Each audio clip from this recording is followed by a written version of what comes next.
Voy ya con Juan Rayo para analizar los datos de paro del mes de junio. Ya presumíamos que iban a ser buenos, positivos. Suele ocurrir siempre en el mes de junio porque es un mes en el que se cierran muchos contratos de cara a la temporada veraniega. Eso es. Bueno, pues los tenemos ya, Juan, los repaso. La ocupación aumenta en 87.692 personas. Se han recuperado ya el 68% de los empleos destruidos durante la crisis. El paro se reduce en casi todos los sectores, sobre todo en servicios y construcción. Y por comunidades en todas, pero principalmente en Cataluña, Andalucía y Galicia, es donde más baja la cifra de paro. Les doy la cifra de reducción del paro en el mes de junio. Baja en 98.317 personas. ¿Cómo la valoras? Bueno, es algo menos que el año pasado, pero son cifras similares a las de 2015, que fue un año muy bueno para la creación de empleo. Además, aunque las cifras de paro son algo peores que las del año pasado, las cifras de nuevas afiliaciones a la Seguridad Social, es decir, de nuevos empleos creados, son mejores que las del año pasado, sobre todo cuando desestacionalizamos el dato, es decir, cuando le quitamos el componente del momento actual, digamos. Efectivamente ya se ha recuperado el 66% de los empleos destruidos durante la crisis, y creo que este dato es un dato muy a tener en cuenta. La cifra más alta de afiliados a la Seguridad Social en un mes de junio se dio en el año 2007, 19,4 millones de personas afiliadas a la Seguridad Social. El punto más bajo se dio en junio de 2013, con 16,4 millones de afiliados a la Seguridad Social, es decir, 3 millones menos.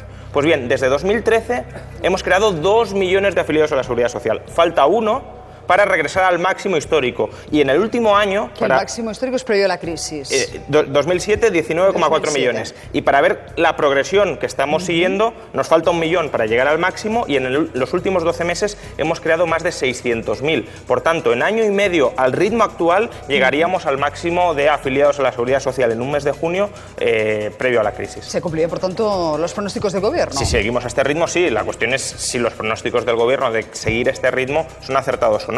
No olvidemos que el Banco de España hace una semana alertó de que 2/3 del crecimiento que vivimos hoy, de la bonanza que vivimos hoy, son temporales, son coyunturales, se deben al bajo precio del petróleo y a los bajos tipos de interés. ¿Que eso puede continuar? Por supuesto, pero como no continúe, sí podemos tener problemas serios para mantener este muy buen ritmo de creación de empleo. Vamos a mirar un poco la calidad de ese empleo que estamos generando. La contratación indefinida sube un 12% y encadena 41 meses de incrementos consecutivos, pero la temporalidad sigue siendo mayoritaria. Sí, aquí hay que distinguir un poco entre empleo temporal y contrato temporal, porque si uno mira los datos de hoy, con lo que nos encontramos es con que solo el 8% de todos los contratos celebrados en el mes de junio son indefinidos, que por cierto es una cifra superior a la del año anterior.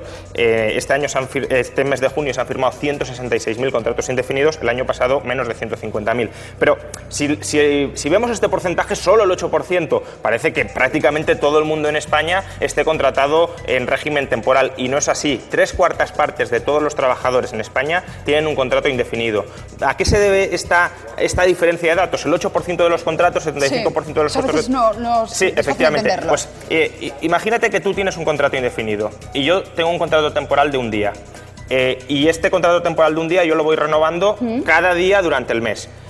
Al final del mes hay un puesto de trabajo indefinido, el tuyo, y hay un puesto de trabajo temporal. Por tanto, 50% indefinido, 50% temporal. Ahora bien, en términos de contratos, yo habré firmado 30 contratos temporales y tú solo uno indefinido. Por tanto, prácticamente habrá un 3% de contratos indefinidos y un 96% de contratos temporales. Esa es un poco la trampa, que el contrato temporal, como se renueva muchas veces a lo largo del mes, incrementa mucho su número, lo que no significa que los empleos que se creen sean todos ellos temporales. Creo que ahora nos has dado alguna clave, porque siempre insistimos en eso, en que el mayor porcentaje es de contratos temporales. Ahora entendemos en parte por qué. Bueno, los datos son buenos y detrás de estos nuevos contratos encontramos, al ver, muchas historias. Queremos ponerles cara y nombre. Claro que sí, vamos a ver distintos perfiles de trabajadores, distintas historias. El que ha conseguido ser fijo, atención, con 50 años y ha conseguido ser fijo, se lo vamos a presentar. Quien ha encontrado trabajo en verano, que compagina con 2 empleos más parciales para completar un sueldo, y también quien está protestando porque trabaja muchas horas y cobran poco. Primero nos vamos a Marina d'Or. Os presento a Sara, tiene 26 años y si todo va bien la podrían hacer fija. Isabel Goyanes, cuéntanos. Pues en eso está. Sara lleva aquí unas semanas trabajando en un hotel de 4 estrellas en Oropesa del Mar, en Castellón. Está feliz, dice que este contrato le ha cambiado la vida. Su novio, su abogado, se quieren independizar y ya le tienen el ojo puesto a un piso para independizarse, para comprar esa vivienda y poder hacer vida de pareja. Bien, Sara nos dice, tiene un contrato fijo discontinuo, le vamos a dar la palabra a ella y dice que, bueno, pues que es posible que le vayan renovando o que se quede definitivamente, porque es verdad que bueno, la vida en los hoteles en verano es mucha, baja después en temporada. Sara, buenos días. Hola, buenos días. Sí, ahora mismo estamos al 100% de ocupación, pero luego en temporada baja sí que es verdad que nosotros las vacaciones, en vez de cogerlas ahora en verano, las cogeremos más adelante para la temporada de Navidades, enero, es la más baja. ¿Qué posibilidad tienes, Sara, de quedarte? Pues de momento todas, porque mi tipo de contrato es un fijo discontinuo, funcionamos según temporadas y de momento pues muy bien. Sara, ¿Qué es lo que ahí, haces en el Isabel. hotel? Le quiero preguntar Mi puesto de trabajo es de recepcionista de hotel, sí. De recepcionista. Le quiero preguntar a Juan por tu trabajo, Sara, Sí. porque lo que estamos viendo es que siempre el sector servicios, el turismo, tira del carro. Dependemos demasiado, porque siempre se dice, somos un país de camareros. ¿Eso es así, Juan?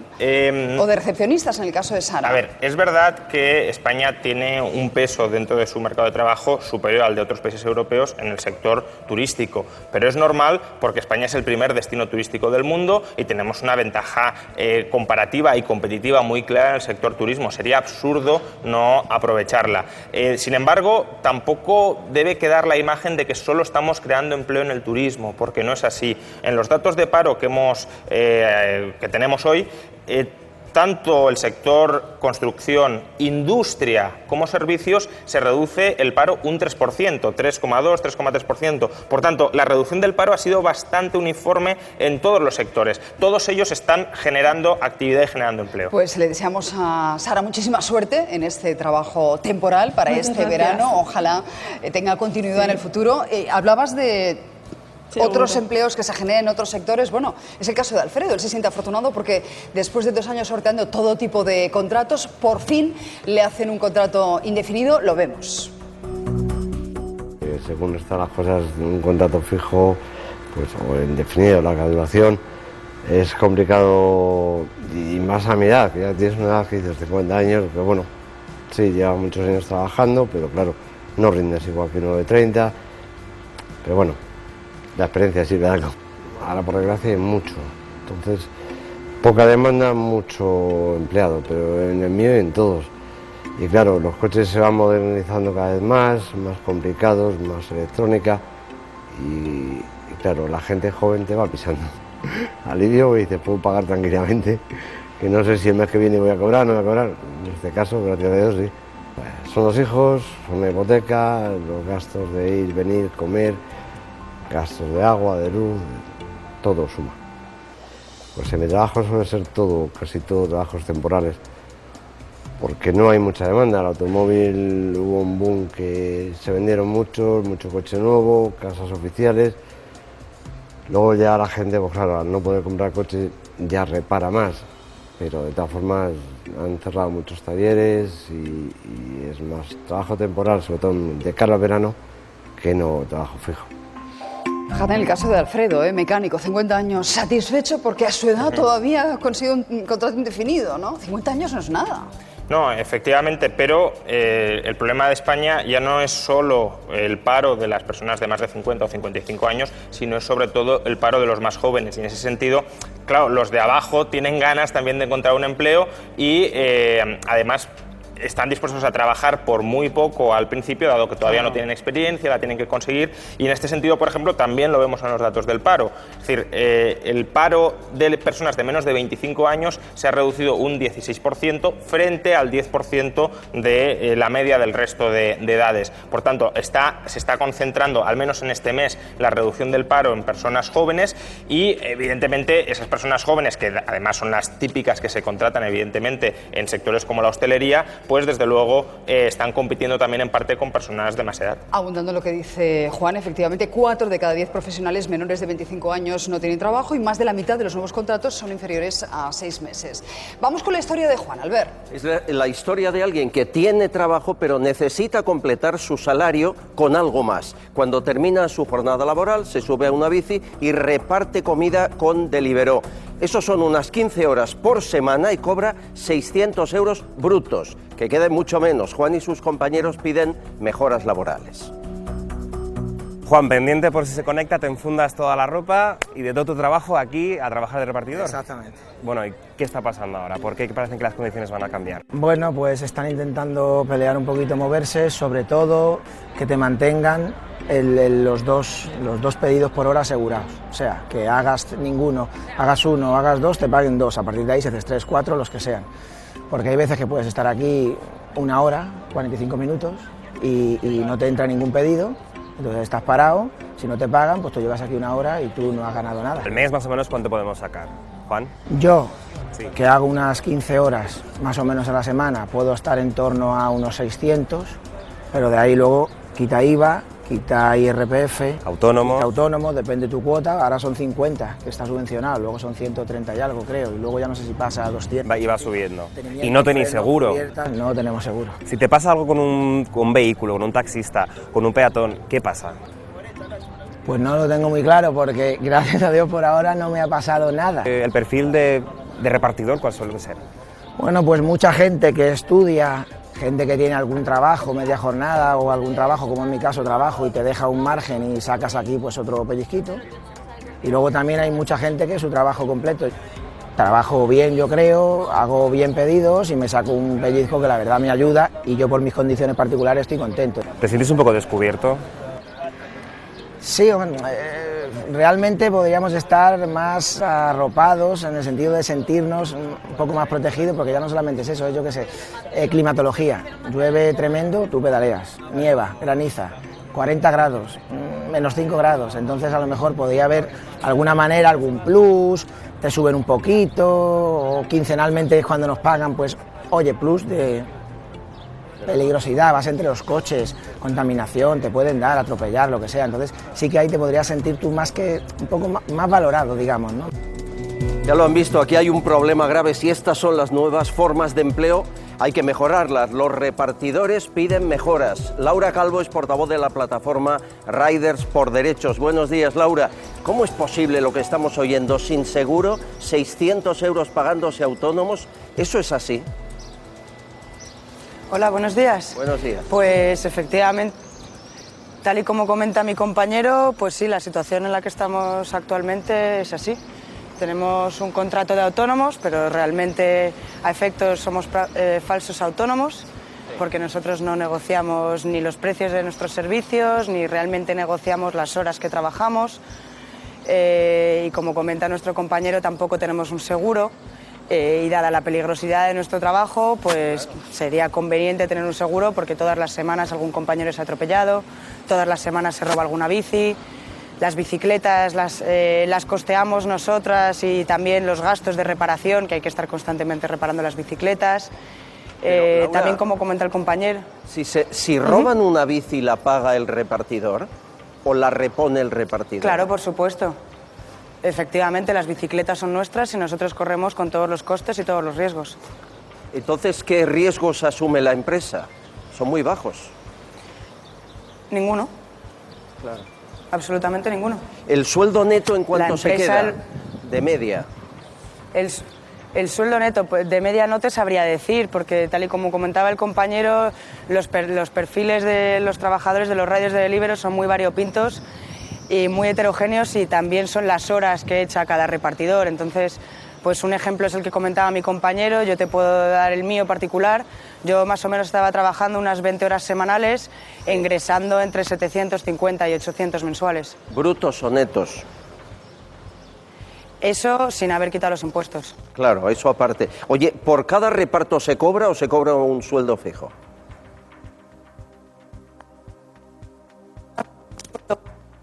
Se nos va el sonido de Por Laura. hora.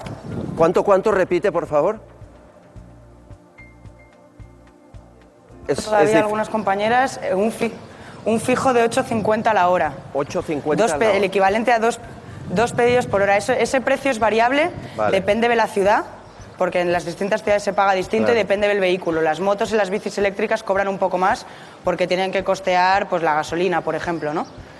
El problema es que ahora mismo se nos ha impuesto un nuevo contrato en el que este fijo por hora se deja de pagar y empiezan a pagarnos únicamente por pedidos efectivamente realizados. Claro. Y eso todavía precariza más la situación del sector. Es decir, que todavía estáis en una situación más complicada. Laura, muchísimas gracias por denunciar vuestra situación. Tremendo. Lo que estamos viendo con los repartidores es parecido, nos recuerda un poco a lo que están sufriendo las Kellys, las camareras de piso, ¿no?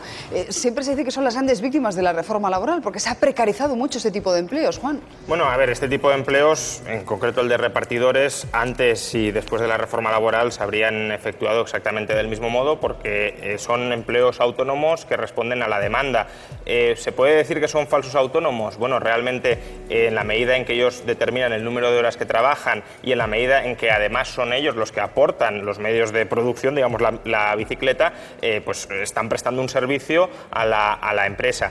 Es verdad que es un puesto de trabajo o una ocupación en régimen de autónomo que es bastante inestable porque es totalmente fluctuante a la demanda, pero tengamos presente también, es decir, comparemos esto con otros empleos que a lo mejor tienen un carácter más indefinido y más estable, pero mucho peor pagados. Se nos ha comentado que por 20 horas, es decir, por media jornada laboral, se estaba cobrando entre 700 y 800 euros, es decir, estamos hablando de un salario bruto a jornada completa, equivalente a jornada completa, de entre 1.400 y 1.600 euros mensuales. Ese es un salario que muchos trabajadores indefinidos querrían y al que aspirarían. Por tanto, es verdad que hay problemas para planificarte tu vida cuando tu, digamos, empleo o tu fuente de renta es muy fluctuante, pero tampoco es que estemos ante el tramo de la población española o del mercado laboral español más maltratado, ni mucho menos. El Gobierno espera crear 2 millones de empleos antes del 2020. ¿A este ritmo lo ves posible, Juan? Bueno, a este ritmo sin duda, pero insisto, la cuestión es si este ritmo se va a poder mantener. No es que sea especialmente pesimista al respecto. En los últimos años se han creado casi 2 millones de empleos. Por tanto, simplemente con repetir lo de los últimos años, llegaríamos. De hecho, las previsiones del Gobierno en los últimos años al menos se han quedado cortas con respecto a lo que ha respondido la economía española. ¿Qué pasa? Que, insisto, todo depende de que la coyuntura internacional acompañe, de que el precio del petróleo se mantenga bajo. El Gobierno espera que se mantenga por debajo de $55 hasta el año 2020, que es mucho esperar. Eso es mucho esperar, claro, y que los tipos es una carta a los Reyes. Y que los tipos de interés se mantengan también bajísimos. En concreto, el Gobierno espera que el Euribor a 3 meses se mantenga en el 0% hasta 2020. Claro, si algo de esto falla, las previsiones ya no responderán y el empleo que se creará no será tan intenso. Saben que ayer el Gobierno presentó el techo de gasto, revisó también al alza la previsión de crecimiento hasta el 3%, y como necesita pactar con Ciudadanos, tanto para aprobar el techo de gasto como los próximos presupuestos, los de 2018, ahora sí que accede a rebajar el IRPF y aplicarla antes, en 2018 y no en 2019, tal y como quería Montoro. Claramente cabe la solicitud de Ciudadanos, la estamos estudiando y esperamos que esta semana pues podamos sentarnos con ellos para aclarar y precisar. Ya les dije la semana pasada que estábamos estudiando su solicitud en materia de reforma, de bajada del IRPF, ¿no? Bueno, pues comentábamos antes en la mesa que ahora sí, ahora estudiamos la solicitud de Ciudadanos. De entrada, bueno, es que Montoro había dado un portazo, ha dicho que no. Ahora sí, 3 días después. Es decir, este señor es un embaucador profesional. Nos está diciendo, la semana pasada nos estaba diciendo que no había en absoluto margen para bajar impuestos en 2018, sí en 2019. No sabemos qué cambio tan estructural se va a producir en apenas un año, salvo que va a haber probablemente elecciones en 2019 y era una baza electoral que se quería jugar. El fin de semana nos dice que no se pueden bajar impuestos porque hay que rescatar a las autopistas. Primero, pues no las rescaten, y segundo, si las quieren rescatar, no por eso dejen de bajar impuestos, porque estamos ante un gasto que no debería hacerse, pero que es un gasto de una vez. Y ahora que necesita el acuerdo de Ciudadanos o el apoyo de Ciudadanos, como se trata al final de comprar votos, que ya lo vimos en los presupuestos, pues al final parece que sí va a haber rebaja de impuestos. En todo caso, no nos olvidemos, la rebaja de impuestos debe ir asociada a moderaciones o incluso reducciones del gasto, porque sigue siendo imprescindible reducir el el déficit público, sobre todo si no podemos